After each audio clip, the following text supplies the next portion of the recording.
অবশেষে কেউ একজন সেন্সিবল কথা বললেন মাশরাফি বিন মুর্তজা ও সাকিব আল হাসানকে নিয়ে।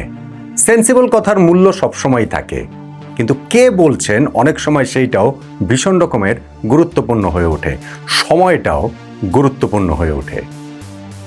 বিএনপির নেতা ইশরাক হোসেন যখন সাকিব মাশরাফিকে নিয়ে ওই রকম কথা বলেন, তখন এই দুই কিংবদন্তি ক্রিকেটার যারা বাংলাদেশ ক্রিকেটকে এত বছর ধরে সার্ভিস দিয়েছেন, তাদেরকে আবার আমাদের ক্রিকেটে পাওয়ার আশাটা এখন ভক্ত সমর্থকরা হয়তোবা করতেই পারেন। সাকিব আল হাসানের মাঠের ক্রিকেটে, মাশরাফিরটা আসলে এখনও ঠিক মাঠের ক্রিকেটে তার তিনি খেলবেন না, কিন্তু কোনো না কোনোভাবে ক্রিকেটের সঙ্গে সংশ্লিষ্ট হওয়ার সেই প্রত্যাশার জায়গাটা থাকতেই পারে। গত 12ই ফেব্রুয়ারি বাংলাদেশে যে জাতীয় সংসদ নির্বাচন হয়েছে, সেইখানটাতে যেই দল সংখ্যাগরিষ্ঠতা পেয়েছে সরকার গঠন করতে যাচ্ছে, সেই বিএনপির খুবই প্রভাবশালী নেতা ইশরাক হোসেন, যিনি স্পোর্টসের সঙ্গে ওতপ্রোতভাবে জড়িত, তার মুখ থেকে ওরকম কথাগুলো যখন আসে, সেইটার তাৎপর্যটা একটু অন্যরকমই হয়ে যায়। দেখুন কি বলেছেন তিনি আজকে আমি দেখছিলাম যে একটা ইন্টারভিউ দিয়েছেন 71 টেলিভিশনকে, এবং সেইখানটাতে তিনি যেই কথাটা বলেছেন সেটা খুবই সিম্পল কথা, এবং খুবই সিম্পলি ভাবলে ওইভাবেই ভাবা যায়। তিনি বলেছেন সাকিব আল হাসান, মাশরাফি বিন মুর্তজা এরা বাংলাদেশের ক্রিকেটার, যেন ক্রিকেটার নয়, আমাদের দেশের অ্যাসেট। এই মাশরাফি সাকিব গণহত্যায় জড়িত, এটা তিনি বিশ্বাস করেন না। আচ্ছা, এটাকে আপনি বিশ্বাস করেন যে মাশরাফি সাকিব তারা গণহত্যায় জড়িত? হ্যাঁ, তারা একটা রাজনৈতিক দলের অংশীদার, তারা ওই রাজনৈতিক দল আওয়ামী লীগের হয়ে সংসদ নির্বাচন করেছেন, তারা সংসদ সদস্য নির্বাচিত হয়েছেন, কিন্তু তারা গণহত্যায় জড়িত। এবং ইশরাক যেটা বলছেন যে তার বিশ্বাস হয় না, আমার ধারণা এইটা যদি না আপনার অন্য কোনো রকম এজেন্ডা থাকে, অবশ্য ওই এজেন্ডা যাদের ছিল 12ই ফেব্রুয়ারি নির্বাচন ঘিরে, তারা আবার এখন একটু চুপচাপ হয়ে গেছেন, তাহলে এটা আমার ধারণা সাধারণ মানুষ কেউই বিশ্বাস করবেন না যে মাশরাফি সাকিব গণহত্যায় জড়িত। এবং ইশরাক সঙ্গে এই কথাটাও বলেছেন যে আমার এটা বিশ্বাস হয় না যে তারা এই গণহত্যার কোনো অর্ডার ক্যারি করেছেন, অর্থাৎ সাকিব মাশরাফিকে কেউ বলছেন যে এই তোমরা গণহত্যা করো, এবং সাকিব মাশরাফি গণহত্যা করতে নেমে পড়লেন। এটা কি হয় নাকি? আবার ইশরাক হোসেন ওই কথাটাও বলেছেন যে অর্ডার ক্যারি করেছেন সেটা যেমন বিশ্বাস হয় না, তেমনি এই মাশরাফি সাকিবরা বন্দুক হাতে নেমে যেয়ে হত্যা করেছেন, এইটাও তার বিশ্বাস হয় না। একমাত্র বদ্ধ উন্মাদ ছাড়া এইটা ভাই কারোই বিশ্বাস হবে না, বিশ্বাস হওয়ার কোনো কারণ নাই। হ্যাঁ, বাংলাদেশে একটা রাজনৈতিক পট পরিবর্তন হয়েছে, সেই পট পরিবর্তনের জের ধরে কোথায় কি হয়েছে, কতদূর পর্যন্ত ঘটনা চলে গিয়েছে সেইটা আমরা জানি। আওয়ামী লীগের ওই যেই দলটা তখন সরকারে ছিল, তাদের কার্যক্রম নিষিদ্ধ হয়েছে। সর্বশেষ যে নির্বাচন হলো, সেই নির্বাচনেও তো আওয়ামী লীগ অংশগ্রহণ করতে পারেনি, এবং সেই নির্বাচনেই একক সংখ্যাগরিষ্ঠতা পেয়েছে বিএনপি। আমার এটা রাজনৈতিক আলোচনা না, কিন্তু যেহেতু এর সঙ্গে রাজনীতির একটা যোগসূত্র রয়েছে, সেই জন্যই আমি আসলে এই কথাগুলো বলছি। এখন ওইটার জের ধরে আপনি দেখেন যে মাশরাফি বিন মুর্তজা বাংলাদেশের ক্রিকেট ইতিহাসের সফলতম ক্যাপ্টেন, বাংলাদেশের হাজার হাজার লাখ লাখ কোটি কোটি তরুণের যিনি আদর্শ অনুপ্রেরণা, তিনি এই 1.5 বছর সময় ধরে লোকচক্ষুর অন্তরালে রয়েছেন। সাকিব আল হাসান, যিনি বাংলাদেশের ক্রিকেট ইতিহাসের সর্বকালের সেরা ক্রিকেটার, নিঃসন্দেহে তিনি দেশে ফিরতে পারছেন না, এবং তার দেশে ফেরা নিয়ে কত রকম নাটকীয়তা হয়েছে। ওই 5ই আগস্ট পরবর্তী সময়েও কিন্তু তিনি বাংলাদেশের জার্সি গায়ে খেলেছেন, পাকিস্তানে খেলেছেন, ভারতে খেলেছেন। যখন তিনি দেশে আসবেন, দেশে এসে শেষ একটা টেস্ট ম্যাচ খেলার ইচ্ছা পোষণ করেছেন, এবং তখনকার সরকার, অন্তর্বর্তীকালীন সরকার, এখনও সরকার বটে, এখনও তাদের সময়টা আর এই যদি একদিন রয়েছে, তারপরে শেষ হয়ে যাবে, তারা ওই অনুমোদনটা দিয়েছিল সাকিবের দেশে আসার, যেই কারণে সাকিব ওই আমেরিকা থেকে পরিবারের কাছ থেকে বিদায় নিয়ে দুবাই পর্যন্ত চলে এসেছিলেন বাংলাদেশে আসার উদ্দেশ্যে। কিন্তু তারপরেই রেড সিগন্যালটা গ্রিন সিগন্যালটা ইনফ্যাক্ট রেড সিগন্যাল হয়ে গেল, সাকিব আর আসতে পারলেন না, এবং সাকিব আর বাংলাদেশের জার্সিতে খেলতে পারলেন না। এখন কিছুদিন আগে যেই ঘটনাটা ঘটেছে, ওইটা আসলে একটা ব্লাফ, ওইটা আসলে একটা নেহায়েত ভণ্ডামি। যে কি সাকিবকে বাংলাদেশের জার্সিতে আবার খেলানোর ব্যাপারে আমাদের ক্রিকেট বোর্ড আগ্রহী, তারা সিলেকশন প্যানেলকে সেরকম নির্দেশ দিয়েছে। এখন সরকারের সঙ্গে যোগাযোগের দায়িত্বটা Bangladesh cricket board president Aminul Islam Bulbul ভাইকে দেওয়া হয়েছে। কোন দিন থেকে এটা বলেছিলেন?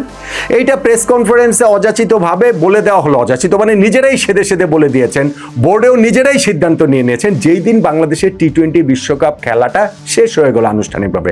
ভাই, দৃষ্টিটা ঘোরানোর জন্য, এই ডাইভারশনের জন্য তারা এই কাজটা করেছেন। আমি এখন 500% নিশ্চয়তা দিয়ে বলতে পারি আমিনুল ইসলাম বুলবুল ভাই কি সরকারের এই উচ্চ পর্যায়ের সঙ্গে গত কিছুদিনে আলোচনা করেছেন যে না, সাকিবকে দেশে ফেরানোর ব্যাপারে কি কি করা যায়? বুলবুল ভাই কার কার সাথে আলোচনা করেছেন আমাকে বলেন তো। মানে এই ঘটনাটা ঘটেছে 24শে জানুয়ারি, আজকে আমরা কথা বলছি 15ই ফেব্রুয়ারি। এই যে প্রায় 3 সপ্তাহ হলো, এই 3 সপ্তাহ বুলবুল ভাই কাদের কাদের সঙ্গে কথা বলেছেন বোর্ড থেকে যে তাকে দায়িত্ব দেওয়া হয়েছিল যে সাকিবকে দেশে ফেরানোর ব্যাপারে? আমার সিরিয়াস ডাউট রয়েছে। ওইটা শুধুমাত্র তখন দৃষ্টিটা অন্যদিকে ঘোরানোর জন্য বলছেন, এবং তখনই আমি বলেছিলাম যে ভাই, এটা পুরোটা নির্ভর করছে যে জাতীয় নির্বাচন হবার পরে কারা সরকার গঠন করে এবং সেই সরকারের মনোভাবটা কি এই সাকিব আল হাসানের ব্যাপারে, তার উপরে এটা নির্ভর করছে।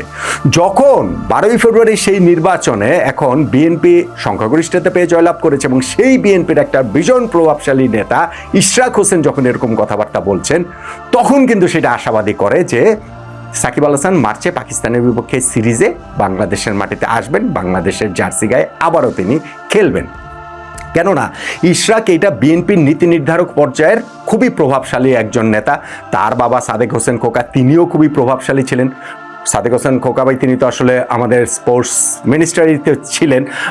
ক্রিকেট বোর্ডেও ইশরাক হোসেনের আশা নিয়ে গুঞ্জন ছিল, যদিও ইন্টারভিউতে তিনি বলেছেন যে না, বোর্ডে আসার মতো সময় তার নেই, এটা ফুল টাইম যারা সংগঠক রয়েছেন ক্রিকেটের সঙ্গে থাকবেন তারাই এটা করুন, তিনি আসলে ফুল টাইম পলিটিক্সটাই আসলে করতে চান। কিন্তু তিনি যখন এই কথাগুলো বলেন, আই এম শিওর যে এই আলোচনাটা বিএনপির কোনো না কোনো পর্যায়ে সেই আলোচনা হয়েছে বলে এই মেসেজটা আজকে ইশরাক হোসেন ভাই তিনি এইভাবে হচ্ছে গিয়ে গণমাধ্যমের সঙ্গে কথা বলার সময় 71 টিভির সাথে তিনি যখন কথা বলছেন সেই কথাটা তিনি আসলে বলছেন দিচ্ছেন। এবং একই সঙ্গে তিনি এটাও বলেছেন যে তাদের বিপক্ষে যদি অন্যান্য মামলা থাকে, মানি লন্ডারিং মামলা বা অন্যান্য মামলা যেটা সাকিব আল হাসানের ক্ষেত্রে আছে, সেইগুলোকে হচ্ছে গিয়ে কিভাবে কি করা যায়, যথাযথ আইনি পদক্ষেপ নেওয়া যায়, ওইটা আমি মনে করি আন্ডারস্ট্যান্ডেবল। এবং সেইটা আসলে করা সরকারের যদি সেই জায়গাটা থাকে, অন্যান্য জায়গায় যদি এরকম প্রবলেম থাকে সেই প্রবলেম সলভ হবে।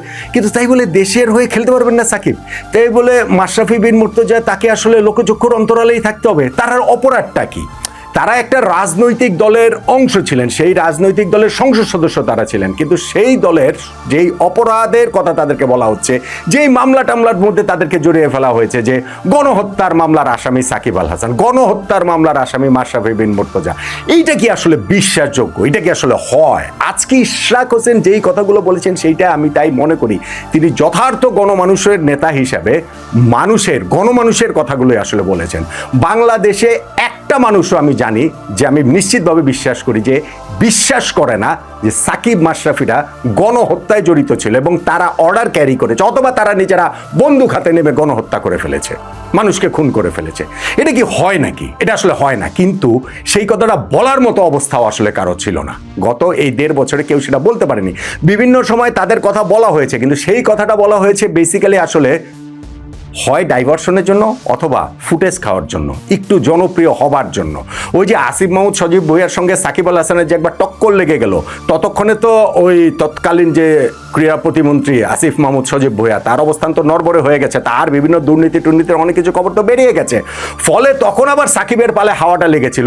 তখন কেউ কেউ এটার কথা বলেছেন বটে, কিন্তু সেইটা জনপ্রিয়তার পালে হাওয়া দেওয়ার জন্যই তারা বলেছেন, কিন্তু এরকম সেন্সিবল কথাটা বলেননি।